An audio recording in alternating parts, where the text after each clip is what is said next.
You ask Tiger to solve. This deals with linear equations with one unknown.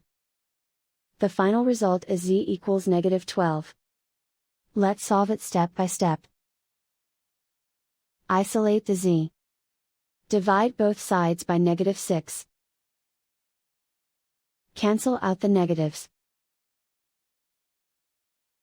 Simplify the fraction. Move the negative sign from the denominator to the numerator. Find the greatest common factor of the numerator and denominator. Factor out and cancel the greatest common factor. And so the final result is z equals -12.